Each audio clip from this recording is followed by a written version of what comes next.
Hello po sa inyong lahat mga ka-crypto. Ako po si Pinoy Crypto Trader at sa video na ito ay atin mong pag-uusapan ang tungkol dito sa kahilingan po ni ka-crypto rito na i-update po natin ang tungkol kay Binance dito sa ating Pilipinas. Dito po sa ating bansa, dito po sa Pilipinas. Kung hanggang kailan po siya pwedeng i-access dito sa atin. Yan, kasi sa mga hindi po nakakaalam ay naglabas na po ng babala or warning ang Philippine SEC. Yan, ang Philippine Securities Exchange Commission na bawal na po nating gamitin or i-access ang Binance or si Binance sapagkat wala po silang lisensya na mag-operate dito sa Pilipinas. Kaya yan po yung kanilang linabag. At hindi lamang po si Binance, marami na rin pong ibang mga crypto exchanges na hindi po na mga unlicensed po ang ipagbabawal na gamitin natin dito sa Pilipinas.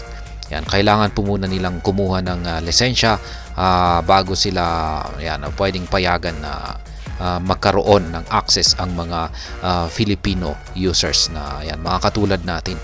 Kaya nagbigay na po sila ng ng palugit para yung mga Filipino users na gumagamit kay Binance ay ilipat nila yung kanilang asset sa mga local exchanges. Yan, yung mga regulated po ng SEC or ng BSP na local exchanges dito sa Pilipinas, dito sa ating bansa. Kaya yan, ang tanong ni ka-crypto rito ay hanggang kailan yung palugit. Kaya meron po tayong balita rito kay Bitpinas na siyang nagsasaad dito kung kailan. Yan, sabi rito ay SEC Commissioner pinpoint start date for 3-month countdown to possible Binance ban. Yan, yun nga lang, at ang sinabi kasi rito ay 3-month countdown at marami po talagang nalilito kung kailan nga ba yung eksaktong petsa. Yan, ang sabi po niya dito, it is supposed to be 3 months from our issuance date. Kaya 3 months daw po. 3 months 3 months from November 9. Yan. Yung starting po niya ay November 29. Yan. Hindi po pala 9, November 29. Kaya depending on how feedback is, we can actually extend that. But currently, we should feel lucky with the 3 months. Kaya 3 months daw po mula November 29. At pwede naman daw pong extend nila ito. Ayan, kung kinakailangan. I'll be blunt, the original recommendation on my disk was 1 month. Ayan. Sabi po yan ni Ginoong Calvin Lee. Siya po ang commissioner. Ayan, si Calvin Lee. Sa katunayan ay isang buwan lamang daw yung palugit na ibinigay. Yan, ito raw yung original na recommendation na ibinigay. Yan, yun nga lang at binigay niya ay 3 months. Ayan. Kaya someone even mentioned 1 week as a transition period. Ayan. Meron daw pong isang nakapagsabi na 1 week lamang daw dapat.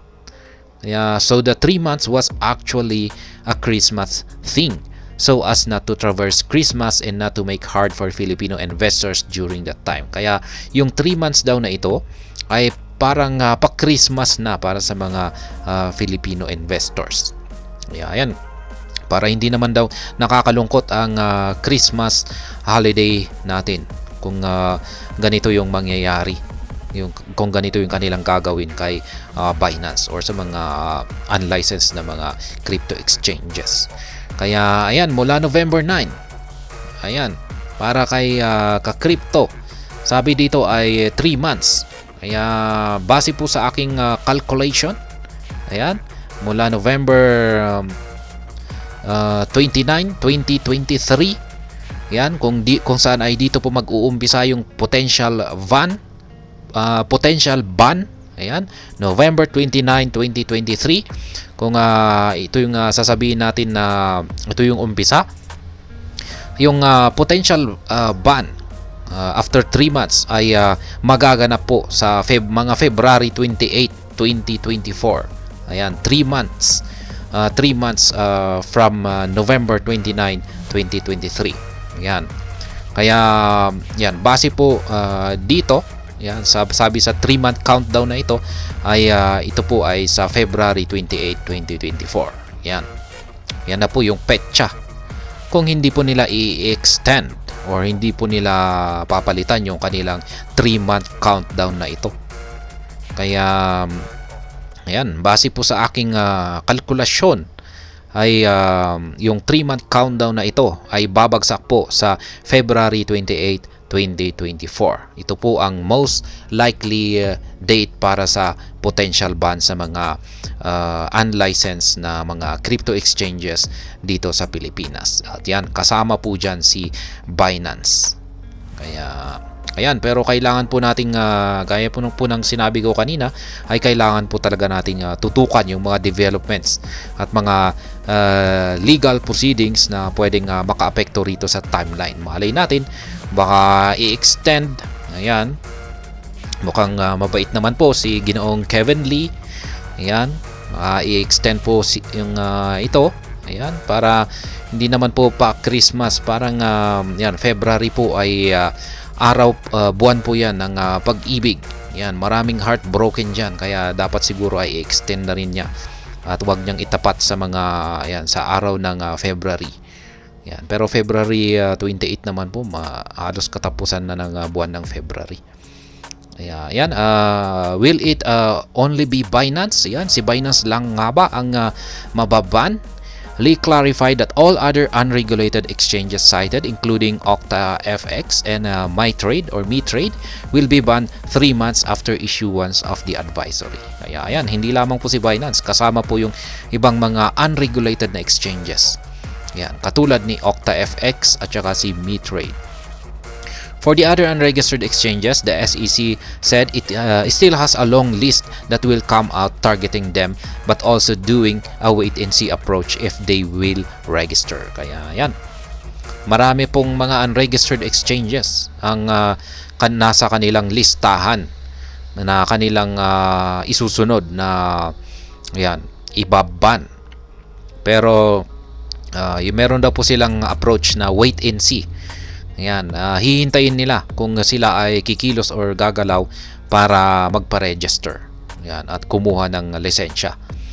Ayan, further, the speakers including Lito Villanueva of RCBC, Fintech Alliance.ph, Jen Bilango of CoinsPH answered some of the biggest questions surrounding the recent advisories versus unregistered entities. The panel discussion was moderated by Fintech veteran Ada Chongson. Ayan. Ayan po ang aking ayan yung petsa. Ayan, base po sa 3-month countdown dito na inilabas nila dito dito sa Bitpinas. Ayan. November 29 daw po yung kanilang kung kailan nag-umpisa yung kanilang issuance date. Ayan, November 29. Kaya kung i-calculate po natin yan sa kanilang base sa kanilang 3-month countdown ay babagsak po ito sa February 28, 2024. At ayan, hanggang dito na lamang po tayo sa video na ito. Sana po ay inyong nagustuhan ang aking paliwanag dito. Kung inyo po itong nagustuhan ay pakiclick lamang po ang like button nito. Para naman po sa mga bago lamang dito, kayo po ay aking inaanyayahan para mag-subscribe. Pakiclick na rin po ang bell icon nito dahil ito po ang siyang magsisilbing notification nito sa mga bago kong videos na akin pong ina-upload sa aking YouTube channel na ito. Marami pong salamat sa panunood. Ingat po tayo lagi at God bless po sa ating lahat.